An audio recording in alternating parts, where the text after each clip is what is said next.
వదలాలా వద్దా? నిలబడండి. ఎవరు వదలాలనుకుంటున్నారా?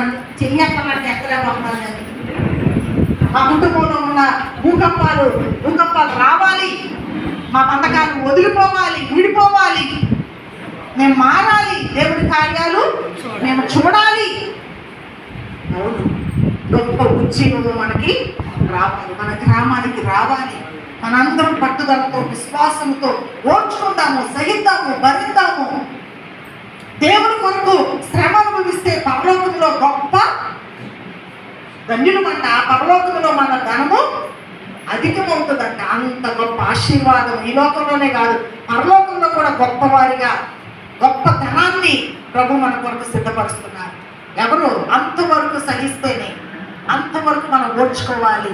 ఈ ఒక్క జీవితం మనకి ఒకే ఒక్క జీవితము.